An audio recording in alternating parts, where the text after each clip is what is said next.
ಇದೆಲ್ಲದರ ನಡುವೆ ಈಗ ಕಮರ್ಷಿಯಲ್ ಸ್ಟ್ರೀಟ್ನಲ್ಲಿ ಮತ್ತೆ ತೆರವು ಕಾರ್ಯಾಚರಣೆ ಆರಂಭವಾಗಿದೆ. ಸಿಬ್ಬಂದಿ ಈಗ ತೆರವು ಕಾರ್ಯಾಚರಣೆಯನ್ನ ಮತ್ತೆ ಪುನರಾರಂಭಿಸಿದ್ದಾರೆ. ಮತ್ತದೇ ಸ್ಥಳದಲ್ಲಿ ಕಾರ್ಯಾಚರಣೆಯನ್ನ ನಡೆಸ್ತಾ ಇದ್ದಾರೆ. ಉಳಿದ ಅಂಗಡಿ ಮುಂಗಟ್ಟುಗಳನ್ನ ಅಲ್ಲೇನು ಫುಟ್ಪಾತ್ ಒತ್ತುವರಿ ಮಾಡ್ಕೊಂಡಿದ್ರು ಅದೆಲ್ಲವನ್ನೂ ಕೂಡ ಧ್ವಂಸಗೊಳಿಸ್ತಾ ಇದ್ದಾರೆ. JCBಯ ಪ್ರಹಾರ ಆರಂಭವಾಗಿದೆ. ಈ ಗಲಾಟೆ ಗದ್ದಲ ಏನಾಯಿತು ಅದಾದ ನಂತರ ಸ್ವಲ್ಪ ಹೊತ್ತು ಸ್ಥಗಿತಗೊಂಡಿತ್ತು ಕೆಲಸ. ಮತ್ತೆ ಎಲ್ಲಿ ಈಗ 5 ಜನರನ್ನೇನು ಅರೆಸ್ಟ್ ಮಾಡಿದ್ರಲ್ಲ, ಈಗ ಪೊಲೀಸರು ವಶಕ್ಕೆ ಪಡೆದಿದ್ದಾರೆ. ಸೊ ಈಗ ಕೇಂದ್ರ ನಗರ ಪಾಲಿಕೆ ಸಿಬ್ಬಂದಿ ತೆರವು ಕಾರ್ಯಾಚರಣೆಯನ್ನು ಮುಂದುವರಿಸಿದ್ದಾರೆ. ಸ್ಥಳದಲ್ಲಿ ನಾವು ಪ್ರತಿನಿಧಿ ಲಕ್ಷ್ಮೀ ನರಸಿಂಹ ಇದ್ದಾರೆ. ಮತ್ತಷ್ಟು ಡೀಟೇಲ್ಸ್ ಪಡೆಯೋಣ. ಲಕ್ಷ್ಮಿ, ಈಗ ಆಗಲೇ ಆದಂತಹ ಒಂದಷ್ಟು ಘಟನೆ, ಹಲ್ಲೆ ಗಲಭೆ ಅದೆಲ್ಲವೂ ಕೂಡ ಆದ ನಂತರ ಈಗ ಮತ್ತೆ ಸ್ಟಾರ್ಟ್ ಆಗಿದೆ ಅನ್ನುವಂಥದ್ರ ಬಗ್ಗೆ ಸೂಚನೆ. ಸೊ ಈಗ ಎಲ್ಲಿದೆ, ಹೇಗೆ ನಡೀತಾ ಇದೆ ಕಾರ್ಯಾಚರಣೆ? ಮತ್ತೇನಾದರೂ ಒಂದಷ್ಟು ಜನ ಅಲ್ಲಿ ಜಮಾಯಿಸೋದು ಆ ಥರದ್ದೇನಾದರೂ ಕಾಣಿಸ್ತಾ ಇದೆಯಾ? ಸದ್ಯಕ್ಕೆ ಹೇಗಿದೆ ಅಲ್ಲಿ ಪರಿಸ್ಥಿತಿ? ರಮಣ, ಶಿವಾಜಿನಗರದ ಬಸ್ ಸ್ಟಾಪ್ ಬಳಿ ಬೆಳಗ್ಗೆ 10 ಗಂಟೆಗೆ ಕಾರ್ಯಾಚರಣೆ ಶುರುವಾಗುತ್ತೆ. 12 ಗಂಟೆಗೆ 3-4 ಜನ ಅಧಿಕಾರಿಗಳ ಮೇಲೆ ಅಮಾನವೀಯವಾಗಿ ಹಲ್ಲೆ ಆಗುತ್ತೆ. ಹಲ್ಲೆ ಆದ ಮೇಲೆ ಕಮರ್ಷಿಯಲ್ ಪೊಲೀಸ್ ಸ್ಟೇಷನ್ ಕಡೆಗೆ ಹೋಗ್ತಾರೆ, ಆಗ್ರಹವನ್ನ ಮಾಡ್ತಾರೆ ತಪ್ಪಿತಸ್ಥರಿಗೆ ಕ್ರಮ ಆಗಬೇಕು ಅಂತ. ಮತ್ತೆ ಕಾರ್ಯಾಚರಣೆ ಅರ್ಧಕ್ಕೆ ಬಿಡಲ್ಲ, ಪೂರ್ತಿ ಮಾಡಿನೇ ಹೋಗ್ತೀವಿ ಅಂತೇಳಿ ಬೆಂಗಳೂರು ಕೇಂದ್ರ ನಗರ ಪಾಲಿಕೆ ಅಧಿಕಾರಿಗಳು ಸಿಬ್ಬಂದಿಗಳು ಮತ್ತೆ ವಾಪಸ್ ಬಂದಿದ್ದಾರೆ. ಉಳಿದಂತ ಎಲ್ಲ ಅಂಗಡಿಗಳನ್ನು ಧ್ವಂಸ ಮಾಡ್ತಾ ಇದ್ದಾರೆ. JCB ಮುಖಾಂತರ ನೀವು ನೋಡಬಹುದು, ಈಗಾಗಲೇ ಏನು ಕಾರ್ಯಾಚರಣೆ ಅರ್ಧಕ್ಕೆ ನಿಂತಿತ್ತು, ಎಲ್ಲರೂ ಕೂಡ ಸ್ಟೇಷನ್ ಕಡೆಗೆ ಹೋಗಿದ್ರು.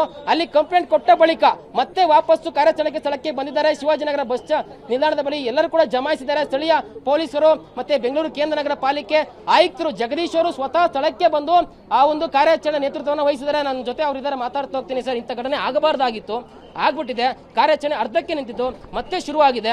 ಸೊ ಏನ್ ಹೇಳ್ತೀವಿ ಸರ್ ಕಾರ್ಯಾಚರಣೆ ಬಗ್ಗೆ? ಈಗ ಬೆಂಗಳೂರು ನಗರದಲ್ಲಿ ನಾವು 15 ದಿವಸದಿಂದ ಈ ಕಾರ್ಯಾಚರಣೆ ಮಾಡ್ತಾ ಇದ್ದೀವಿ. ಇದು ಕಂಟಿನ್ಯೂ ಆಗುತ್ತೆ, ಯಾವುದೇ ಕಾರಣಕ್ಕೂ ಕಾರ್ಯಾಚರಣೆ ನಿಲ್ಲೋದಿಲ್ಲ.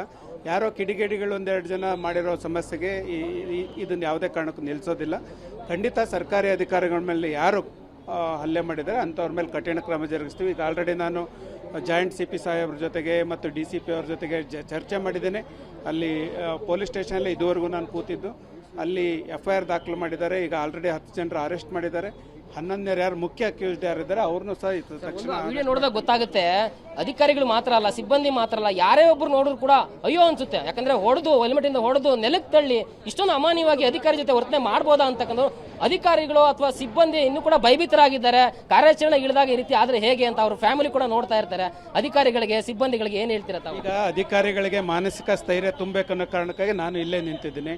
ಅದೇ ಕಾರಣ ಘಟನೆ ಆಗಿದೆ ಅಂದ ತಕ್ಷಣ ಇಲ್ಲಿಗೆ ಬಂದಿದ್ದೀನಿ, ಸ್ಪಾಟಿಗೆ ಬಂದಿದ್ದೀನಿ, ಪೊಲೀಸ್ ಸ್ಟೇಷನ್ಗೆ ಹೋಗಿದ್ದೀನಿ, ಪೊಲೀಸ್ನವ್ರ ಜೊತೆಗೆ ಚರ್ಚೆ ಮಾಡಿದ್ದೀವಿ, ಇವೆಲ್ಲವನ್ನ ಮಾಡಿದ್ದೀವಿ. ಹಾಗಾಗಿ ನಾವು ನಮ್ಮ ಸಿಬ್ಬಂದಿ ಜೊತೆಗಿದ್ದೀವಿ. ಯಾವುದೇ ಕಾರಣಕ್ಕೂ ಸಿಬ್ಬಂದಿಯನ್ನು ಬಿಟ್ಕೊಡೋ ಪ್ರಶ್ನೆನೇ ಇಲ್ಲ. ಯಾರೇ ನಮ್ಮ ಸಿಬ್ಬಂದಿ ಮೇಲೆ ಕೈ ಮಾಡಿದರೆ ಅಂಥವ್ರ ಮೇಲೆ ಭಾಳ ಸೀರಿಯಸ್ ಆಗಿ ಕ್ರಮ ತಗೋತೀವಿ. ನಮ್ಮ ಮಾನ್ಯ ಸಚಿವರು ಸಹ ಈಗ ನನ್ನ ಹತ್ರ ಡೆಲ್ಲಿಯಲ್ಲಿರೋದ್ರಿಂದ ಅವ್ರು ಬಂದಿಲ್ಲ, ಇಲ್ಲಾಂದ್ರೆ ಅವ್ರು ಇಲ್ಲೇ ಬಂದಿರ್ತಿದ್ರು. ನನ್ನ ಜೊತೆ ಮಾತಾಡಿದ್ದಾರೆ, ಅವರು ಸಹ ಹೇಳಿದ್ದಾರೆ. ಎಲ್ಲ ಪೊಲೀಸ್ ಹಿರಿಯ ಅಧಿಕಾರಿಗಳ ಜೊತೆ ಚರ್ಚೆ ಮಾಡಿದ್ದಾರೆ. ಯಾರು ನಮ್ಮ ಸಿಬ್ಬಂದಿ ಮೇಲೆ ಕ್ರಮ ಜರುಗಿಸ್ತಾರೆ ಅಂಥವ್ರ ಮೇಲೆ ಕಠಿಣ ಕ್ರಮ ತಗೋತಾರೆ. ಗ್ರೇಟರ್ ಬೆಂಗಳೂರು ಪ್ರಾಧಿಕಾರ, ಬೆಂಗಳೂರು ಕೇಂದ್ರ ನಗರ ಪಾಲಿಕೆ ಪ್ರಕರಣವನ್ನು ಗಂಭೀರವಾಗಿ ತೆಗೆದುಕೊಂಡಿದೆ. ಮತ್ತೆ ಕಾರ್ಯಾಚರಣೆ ಶುರುವಾಗಿದೆ. ನಾನೇ ನೇತೃತ್ವವನ್ನು ವಹಿಸಿದ್ದೀನಿ ಅಂತಕ್ಕಂಥ ಮಾಹಿತಿಯನ್ನು ಆಯುಕ್ತರಂತ ಜಗದೀಶ್ ಅವರು ಹೇಳಿದ್ದಾರೆ. ಇನ್ನು GB ಅಧಿಕಾರಿ ಮತ್ತು ನೌಕರ ಸಂಘದ ಅಧ್ಯಕ್ಷರಂತ ಅಮೃತರಾಜ್ ಅವರಿದ್ದಾರೆ, ಅವ್ರನ್ನ ಮಾತಾಡ್ತಾ ಹೋಗ್ತೀನಿ. ಸರ್, ಮತ್ತೆ ಕಾರ್ಯಾಚರಣೆನ ಶುರು ಮಾಡಿದ್ದೀರಾ, ಅರ್ಧಕ್ಕೆ ಬಿಡೋ ಮಾತೇ ಇಲ್ಲ ಅಂತಕ್ಕಂಥದ್ದು? ಖಂಡಿತ ಸರ್, ನಾವೇನು ಮಾತು ಕೊಟ್ವಿ. ಇವತ್ತು ನಮ್ಮ ಅಧಿಕಾರಿ ನೌಕರಿಗೆ ಏನು ಅವತ್ತು ದುರಸ್ತಿ ಕೆಲಸಕ್ಕೆ ಅಡಚಣೆ ಉಂಟು ಮಾಡಿದ್ದಾರೆ. 7-8 ಅಂಗಡಿಗೆ ಏನು ಅವರು ಬಸವರಾಜ ಪಡಿಕಡೆ ಅವರ ವ್ಯಾಪ್ತಿಗಿತ್ತು ಅದನ್ನೆಲ್ಲ ಧ್ವಂಸ ಮಾಡಿ ಹೋಗ್ಬೇಕಂತ ತೀರ್ಮಾನ ಮಾಡಿದೆ.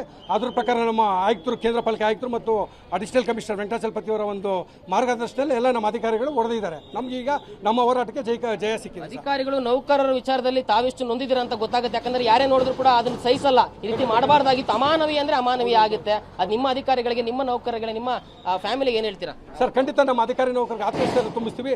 ಎಂತ ಇದಕ್ಕೂ ಸರ್ಕಾರ ಇದೆ, ಸಚಿವರು ಇದ್ದಾರೆ, ನಮ್ಮ ಆಯುಕ್ತರುಗಳಿದ್ದಾರೆ. ಅದ್ರ ಮೇಲಾಗಿ ನಮ್ಮ ಎಲ್ಲಾ ಸಂಘಟನೆಗಳು ಸಹ ನಮ್ಮ ಅಧಿಕಾರಿ ನೌಕರ ಜೊತೆಲಿ ಇರ್ತೀವಿ. ಯಾವುದಕ್ಕೂ ಕುಗ್ಗೋದು ಬೇಡ ಅಂತ ಈ ಸಂದರ್ಭದಲ್ಲಿ ಹೇಳಕ್ಕೆ ಇಚ್ಛೆ ಪಡ್ತೀವಿ ಸರ್. ಇಡೀ ಫುಟ್ಪಾತ್ ಒತ್ತುವರಿ ಕಾರ್ಯಾಚರಣೆಗೆ ಇದೊಂದು ಕಪ್ಪು ಚುಕ್ಕಿ ಅಂತಾನೆ ಹೇಳಬೇಕು. ಯಾಕಂದ್ರೆ ಆ ರೀತಿಯಾಗಿ ಇವತ್ತು ಘಟನೆ ಆಗಿ ಹೋಗಿದೆ. ಅಧಿಕಾರಿಗಳ ಮೇಲೆ ಹಲ್ಲೆ ಆಗಿದೆ. ಸೊ ಟೋಟಲ್ ಆಗಿ 5 ಸಿಬ್ಬಂದಿಗಳ ಮೇಲೆ ಹಲ್ಲೆ ಆಗಿರ್ತಕ್ಕಂಥದ್ದು.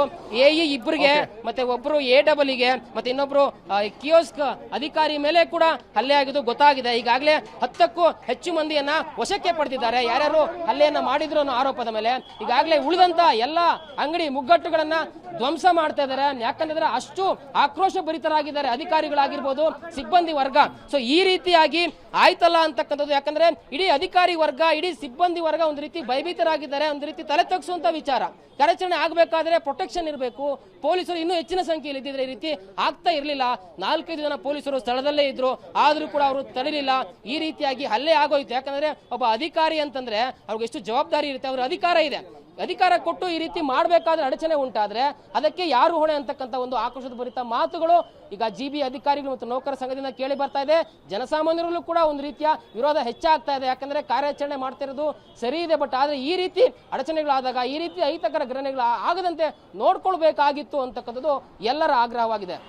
ಜೊತೆಗೆ ಲಕ್ಷ್ಮಿ, ಈಗ ಅಲ್ಲಿ ನಡೀತಾ ಇರುವಂತಹ ಕಾರ್ಯಾಚರಣೆ ಈಗ ಸ್ಟಾರ್ಟ್ ಆಗಿದೆ, ನೀವು ಕೂಡ ಅಲ್ಲಿ ದೃಶ್ಯಗಳಲ್ಲಿ ತೋರಿಸ್ತಾ ಇದ್ರಿ. ಬಟ್ ಈ ಹಿಂದೆ ಏನು ಬೆಳಿಗ್ಗೆ ಆಯ್ತಲ್ಲ ಘಟನೆ, ಅಲ್ಲಿ ಬಸವರಾಜನ್ ಅವ್ರ ಜೊತೆಗೆ ಒಬ್ರಿಗೆ ಜೊತೆಗೆ ಮಾತಾಡಿದ್ರಿ. ಈಗ ಅಲ್ಲಿ ಅಮೃತರಾಜ್ ಅವರು ಕೂಡ ಹೇಳ್ತಾ ಇದ್ರು ಅವ್ರಿಗೆ ಸಂಬಂಧಪಟ್ಟಂತಹ ಒಂದು ಅಂಗಡಿಗಳು ಅಲ್ಲನ್ನು ತೆರವುಗೊಳಿಸೋದಕ್ಕೆ ಹೋದಾಗ ಅಲ್ಲಿ ಗಲಾಟೆ ಆಯ್ತು ಅಂತ. ಬಟ್ ನಿಮ್ಮ ಹತ್ರ ಮಾತಾಡುವಾಗ ನಾವು ಯಾರಿಗೂ ಹಲ್ಲೆನೇ ಮಾಡಿಲ್ಲ ಅನ್ನುವಂಥದ್ದನ್ನೆಲ್ಲ ಬಸವರಾಜ್ ಹೇಳ್ತಾ ಇದ್ರು. ಬಟ್ ದೃಶ್ಯಗಳಲ್ಲಿವೆ, ಅವರು ಕೂಡ ಹಲ್ಲೆ ಮಾಡ್ತಾರೆ, ಹೊಡಿತಾರೆ, ಇದೆಲ್ಲವೂ ಕೂಡ. ಅಂದ್ರೆ ಪ್ರಶ್ನೆ ಇರುವಂಥದ್ದು, ಕೇವಲ ಬಸವರಾಜ್ ಅಥವಾ ಅವ್ರಿಗೆ ಸಂಬಂಧಪಟ್ಟಂತಹ ಕೆಲವೊಂದಷ್ಟು ಜನ ಸೇರ್ಕೊಂಡು ಈ ಥರದ ಹಲ್ಲೆ ಮಾಡಿದ, ಅಥವಾ ಬೇರೆ ಅಲ್ಲಿರುವಂತಹ ಇತರೆ ಅಂಗಡಿಯವರು ಅಥವಾ ಅಲ್ಲಿದ್ದಂಥ ಬೇರೆ ಜನ ಯಾರು ಫುಟ್ಪಾತ್ ಅನ್ನು ಒತ್ತುವರಿ ಮಾಡ್ಕೊಂಡು ಮಾಡ್ತಾ ಇದ್ದಾರೆ, ಬಳಸ್ಕೊಂಡಿದ್ದಾರೆ, ಅವ್ರುಗಳು ಏನಾದರೂ ಇಲ್ಲಿ ಪ್ರತಿಭಟನೆ ಮಾಡಿದ್ರೆ ಅವ್ರ ಕಡೆಯಿಂದನೂ ಏನಾದರೂ ಈ ಥರದ್ದು ಒಂದಷ್ಟು ಘಟನೆ ಆಯ್ತಾ ಅಲ್ಲಿ ಅನ್ನುವಂಥದ್ದು ಲಕ್ಷ್ಮಿ? ರೇಮನ್, ಸಂಕ್ಷಿಪ್ತವಾಗಿ ಹೇಳೋದಾದ್ರೆ ನಮಗೆ ಮಾಹಿತಿ ಬಂತು ಶಿವಾಜಿನಗರದ ಬಸ್ ನಿಲ್ದಾಣದ ಸಮೀಪ ಕಾರ್ಯಾಚರಣೆ ಆಗ್ತಾ ಇದೆ ಅಂತ. ನಾವು ಸುಮಾರು 12 ಗಂಟೆಗೆ ಸ್ಥಳಕ್ಕೆ ಬಂದಾಗ ಒಂದು ರೀತಿಯ ಉದ್ವಿಗ್ನ ವಾತಾವರಣ ಕಂಡು ಬಂದಿತ್ತು. ಜನ ಕೂಡ ನಿಂತ್ಕೊಂಡಿದ್ರು, ಪೊಲೀಸರು ಕೂಡ ಎಲ್ಲರನ್ನು ಚದುರಿಸುವಂತ ಒಂದು ಕೆಲಸ ಮಾಡ್ತಾ ಇದ್ರು. ಅಲ್ಲಿ ಹೋದ್ಮೇಲೆ ನಮ್ಗೆ ಗೊತ್ತಾಯ್ತು ಅಧಿಕಾರಿಗಳು 3 ಮೇಲೆ ಹೆಲ್ಮೆಟ್ ಇಂದ ಹಲ್ಲೆ ಮಾಡಿದ್ದಾರೆ, JCB ಡ್ರೈವರ್ಗೆ ಸ್ಪ್ರೇ ಹೊಡೆದಿದ್ದಾರೆ ಅಂತಕ್ಕಂಥದ್ದು. ಅದಾದ ನಂತರ ಏನು ನಮಗೆ ವಿಡಿಯೋ ಯಾರು ಹಲ್ಲೆ ಮಾಡಿದ್ರು, ಬಸವರಾಜ್ ಪಡುಕೋಣೆ ಮತ್ತೆ ಅವರ ಸಂಗಡಿಗರು ಹಲ್ಲೆ ಮಾಡಿದ್ರು ವಿಡಿಯೋ ಸಿಗೋಕ್ಕಿಂತ ಮುಂಚೆ ಅವ್ರ ಹತ್ರ ಕೂಡ ಒಂದಷ್ಟು ಸ್ಪಷ್ಟನೆ ತೆಗೆತಕ್ಕಂಥ ಪ್ರಯತ್ನವನ್ನ ಮಾಡಿದೆ. ಬಟ್ ಆಗ ಬಸವರಾಜ್ ಪಡುಕೋಣೆ ಅವರು ಹೇಳ್ತಾರೆ, ಇದು ಪೊಲೀಸರು ಮತ್ತೆ ಅಧಿಕಾರಿಗಳು ಮಾಹಿತಿ ಇಲ್ಲದೆ ಬಂದು ಧ್ವಂಸ ಮಾಡಿದ್ರು, ದೌರ್ಜನ್ಯ ಮಾಡಿದ್ರು, ಹೀಗಾಗಿ ನಾವು ಅದನ್ನ ವಿರೋಧ ಮಾಡಿದ್ರಿ, ನಾವು ಯಾವುದೇ ರೀತಿ ಹಲ್ಲೆ ಮಾಡಿಲ್ಲ ಅಂತಕ್ಕಂಥ ಒಂದು ಸುಳ್ಳು ಮಾಹಿತಿಯನ್ನ ಆ ಸಮಯದಲ್ಲಿ ಕೊಡಕ್ಕೆ ಅವರು ಮುಂದಕ್ಕೆ ಬರ್ತಾರೆ. ಬಟ್ ಅದಾದ ಬಳಿಕ ವಿಡಿಯೋದಲ್ಲಿ ಕ್ಲಿಯರ್ ಕಟ್ ಆಗಿ ಗೊತ್ತಾಗುತ್ತೆ ಬಸವರಾಜ ಪಡುಕೋಣೆ ಅವರು ಅಧಿಕಾರಿ ಮೇಲೆ ಹಲ್ಲೆ ಮಾಡ್ತಾರೆ, ಮತ್ತೆ ಅವರ ಸಂಗಡಿಗಳು ಒಂದಷ್ಟು ಜನ ಹಲ್ಲೆ ಮಾಡ್ತಾರೆ, ಮತ್ತೊಂದು ಜನ ಸ್ಥಳೀಯರು ಅಪರಿಚಿತರು ಕೂಡ ಒಂದು ಹಲ್ಲೆ ಮಾಡ್ತಾರೆ. ತದ ಬಳಿಕ ಪೊಲೀಸರು ಒಬ್ಬರನ್ನು ಮಾತ್ರ ಕಮರ್ಷಿಯಲ್ ಪೊಲೀಸ್ ಸ್ಟೇಷನ್ ಕರೆದುಕೊಂಡು ಹೋಗ್ತಂತ ವ್ಯವಸ್ಥೆ ಮಾಡ್ತಾರೆ. ಬಟ್ ಆದ್ರೆ ಅಷ್ಟೊತ್ತಿಗಾಗಲೇ ಸ್ಥಳೀಯ ಅಧಿಕಾರಿಗಳು ಯಾರ್ಯಾರು ಹಲ್ಲೆಗೊಳಗಾಗಿದ್ರು ಕಮರ್ಷಿಯಲ್ ಪೊಲೀಸ್ ಸ್ಟೇಷನ್ಗೆ ಹೋಗಿ ಅಲ್ಲಿ ಕ್ರಮ ಆಗಬೇಕು ಅಂತ ಒತ್ತಾಯ ಮಾಡ್ತಾರೆ, ಮತ್ತೆ ಪೊಲೀಸ್ ಸ್ಟೇಷನ್ ಅಲ್ಲಿ ಕಂಪ್ಲೇಂಟ್ ಕೂಡ ಕೊಡ್ತಾರೆ. ತದ ಬಳಿಕ ಕಾರ್ಯಾಚರಣೆಯನ್ನ ಅರ್ಧಕ್ಕೆ ಬಿಟ್ಟು ಹೋಗಲ್ಲ, ಬಿಟ್ಟು ಹೋದ್ರೆ ಒಂಥರ ಅವಮಾನ, ಇಡೀ ಅಧಿಕಾರಿ ವರ್ಗ ಸಿಬ್ಬಂದಿ ವರ್ಗಕ್ಕೆ ಅವಮಾನ ಅಂತ ಹೇಳಿ ಈಗ ಕಾರ್ಯಾಚರಣೆಯನ್ನ ಮತ್ತೆ ಶುರು ಮಾಡಿರುವಂತದ್ದು. ರೇಮನ್, ನಿಜ ಲಕ್ಷ್ಮಿ, ಒಂದು ಅವಮಾನ ಅನ್ನೋದಕ್ಕಿಂತ ಒಂದು ಖಂಡಿತ ಅವ್ರಿಗೆ ಆಗಿರುವಂತಹ ಒಂದು ನೋವೇನಿದೆ, ಜೊತೆಗೆ ಇದೇ ತರದ ಏನಾದರೂ ಸ್ಟಾಪ್ ಮಾಡಿ ಹೋಗ್ಬಿಟ್ರೆ ಇದು ರಾಂಗ್ ಪ್ರೊಸೀಡರ್ ಹಂಗಾಗತ್ತೆ. ಮುಂದೆ ಕೂಡ ಒತ್ತುವರಿ ಕಾರ್ಯಾಚರಣೆ ತೆರವುಗೊಳಿಸಕ್ಕೆ ಹೋಗದಂತ ಸಂದರ್ಭದಲ್ಲಿ ಅಲ್ಲೂ ಕೂಡ ಹಿಂಗೆ ಗಲಾಟೆ ಆಗ್ಬೋದು, ಹಲ್ಲೆ ಆಗ್ಬೋದು. ಸೊ ಒಂದು ತಕ್ಕ ಶಾಸ್ತಿ ಆಗಲೇಬೇಕು. ಯಾರು ಈ ಥರ ಕಿಡಿಗೇಡಿಗಳು ಅಧಿಕಾರಿಗಳ ಮೇಲೆ ಹಲ್ಲೆ ಮಾಡಿದರೋ ಅವ್ರುಗಳಿಗೆ ಖಂಡಿತವಾಗ್ಲೂ ಒಂದು ತಕ್ಕ ಶಾಸ್ತಿ ಆಗಲೇಬೇಕು. ಗೂಂಡಾವರ್ತನೆ ಯಾರೂ ಕೂಡ ಸಹಿಸೋದಿಲ್ಲ ಅನ್ನುವಂಥ ಒಂದು ಮೆಸೇಜ್ ಪಾಸ್ ಆಗಲೇಬೇಕು ಅನ್ನುವಂಥದ್ದು. ಸಹಜವಾಗಿ ಅಲ್ಲಿ ಬೇರೆ ಬೇರೆ ಅಧಿಕಾರಿಗಳು ಕೂಡ ಬಹುಶಃ ಅಲ್ಲಿದ್ದಾರೆ. ಈಗ ಕಾರ್ಯಾಚರಣೆ ಏನು ನಡೀತಾ ಇದೆ ಅಲ್ಲಿ ಮತ್ತಷ್ಟು ವಿಜುವಲ್ಸ್ನ ಎಕ್ಸ್ಪ್ಲೇನ್ ಮಾಡ್ಬೋದಾ, ಯಾರ ಜೊತೆ ಅಲ್ಲಿ ಮಾತಾಡ್ಬೋದಾ, ಅವರ ಒಂದು ರಿಯಾಕ್ಷನ್ಸ್ ಹೇಗಿದೆ ಲಕ್ಷ್ಮಿ? ರೆಹಮಾನ್, ಈಗಾಗಲೇ ಅದೇ ಒಂದು ಸ್ಥಳದಲ್ಲಿದ್ದೀನಿ. ಶಿವಾಜಿನಗರ ಬಸ್ ನಿಲ್ದಾಣದ ಸಮೀಪ ಫುಟ್ಪಾತ್ ಎಂಕ್ರೋಚ್ಮೆಂಟ್ ಮಾಡಿಕೊಂಡು ಸುಮಾರು 10ಕ್ಕೂ ಹೆಚ್ಚು ಅಂಗಡಿಗಳು ನಿರ್ಮಾಣ ಆಗಿದ್ದು, ಬೆಳಗ್ಗೆ 10ವರೆಗೆ ಕಾರ್ಯಾಚರಣೆಯನ್ನ ಬೆಂಗಳೂರು ಕೇಂದ್ರ ನಗರ ಪಾಲಿಕೆ ಸಿಬ್ಬಂದಿ ಶುರು ಮಾಡ್ತಾರೆ. ಸಹಾಯಕ ಕಾರ್ಯಪಾಲಕ ಅಭಿಯಂತರರು ಮತ್ತೆ ಸಹಾಯಕ ಅಭಿಯಂತರರು ಮತ್ತೆ ಸ್ಥಳೀಯ ಮಟ್ಟದಲ್ಲಿ ಒಂದು 4-5 ಜನ ಪೊಲೀಸರು ಅಷ್ಟೇ ಇರ್ತಾರೆ. ಆ ಮೂಲಕ ಕಾರ್ಯಾಚರಣೆನ JCB ಮುಖಾಂತರ ಶುರು ಮಾಡ್ತಾರೆ. ಬಟ್ ಆದ್ರೆ ಕಾರ್ಯಾಚರಣೆ ಶುರುವಾದ ಬಳಿಕ ಅಲ್ಲಿರ್ತಕ್ಕಂಥ ಮುಖಂಡರುಗಳು ಬಂದು ಏಕಾಏಕಿಯಾಗಿ ಅಧಿಕಾರಿಗಳ ಮೇಲೆ ಎರಗ್ತಾರೆ, ಹಲ್ಲೆ ಮಾಡೋದಕ್ಕೆ ಟ್ರೈ ಮಾಡ್ತಾರೆ, ಹೆಲ್ಮೆಟ್ ಇಂದ ಹೊಡಿತಾರೆ, ಸ್ಪ್ರೇ ಹೊಡಿತಾರೆ, ಅವ್ರನ್ನ ಕೆಳಗಡೆ ಬೀಳಿಸ್ತಾರೆ, ಕತ್ ಭಾಗದಲ್ಲಿ, ಕೈ ಭಾಗದಲ್ಲಿ, ತಲೆ ಭಾಗದಲ್ಲಿ ಹಲ್ಲೆಯನ್ನ ಮಾಡ್ತಾರೆ.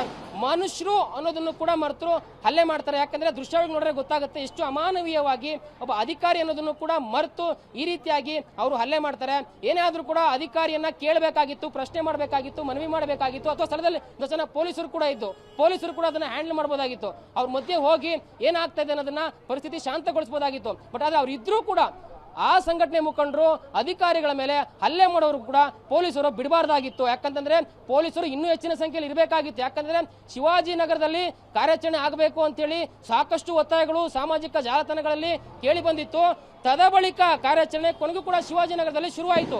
ಶಿವಾಜಿನಗರ ಮೊದಲೇ ಸೂಕ್ಷ್ಮ ಅಲ್ಲ, ಅತಿ ಸೂಕ್ಷ್ಮ ಪ್ರದೇಶಗಳಲ್ಲಿ ಒಂದು. ಇಂಥ ಪ್ರದೇಶದಲ್ಲಿ ಹೆಚ್ಚಿನ ಪೊಲೀಸ್ ಸರ್ಪಗಾವಲನ್ನ ಹಾಕಿದ್ರೆ ಅಧಿಕಾರಿಗಳ ಮೇಲೆ ಇಷ್ಟೊಂದು ಅಮಾನವೀಯವಾಗಿ ಹಲ್ಲೆ ಆಗ್ತಕ್ಕಂತ ಸಾಧ್ಯತೆ ಇರಲಿಲ್ಲ. ಬಟ್ ಆದ್ರೆ ನಿಜ ಕೂಡ ಆಗ್ಬಿಟ್ಟಿದೆ. ಇಡೀ ಮಾನವ ಕುಲ ಒಂದ್ ರೀತಿ ತಲೆ ತಗ್ಗಿಸ್ಬೇಕು. ಯಾಕಂದ್ರೆ ಒಬ್ಬರ ಮೇಲೆ ಹಲ್ಲೆ ಮಾಡ್ತಕ್ಕಂತ ಅಧಿಕಾರ ಯಾರಿಗೂ ಇಲ್ಲ. ಬಟ್ ಆದ್ರೆ ಒಬ್ಬ ಜವಾಬ್ದಾರಿಯುತ ಅಧಿಕಾರಿ ಕಾರ್ಯಾಚರಣೆ ನಡೀತಾ ಇದೆ, ಅವರಿಗೆ ಅಧಿಕಾರ ಇದೆ, ಕಾನೂನು ಇದೆ, ಎಲ್ಲವೂ ಕೂಡ ಇದೆ. ಬಟ್ ಆದ್ರೂ ಕೂಡ ಈ ರೀತಿ ಬಂದು ಸಾರ್ವಜನಿಕ ಪ್ರದೇಶದಲ್ಲಿ ಅಧಿಕಾರಿಯ ಮೇಲೆ ಹಲ್ಲೆ ಮಾಡ್ತಾರೆ ಅಂತಂದ್ರೆ ಅದು ಎಷ್ಟು ಸರಿ? ಇಡೀ ಅಧಿಕಾರಿ ವರ್ಗ, ಇಡೀ ಸಿಬ್ಬಂದಿ ವರ್ಗ, ಇಡೀ GPA ಅಥವಾ ಪಾಲಿಕೆಗಳೇನಿದಾವೆ ಆ ನೌಕರರ ಒಂದು ವರ್ಗಕ್ಕೆ ಇದು ಒಂದು ರೀತಿ ತಲೆ ತಗ್ಗಿಸುವಂತ ವಿಚಾರ, ಅವಮಾನಕರ ವಿಚಾರ. ಈಗ okay, right, thank you Lakshmi.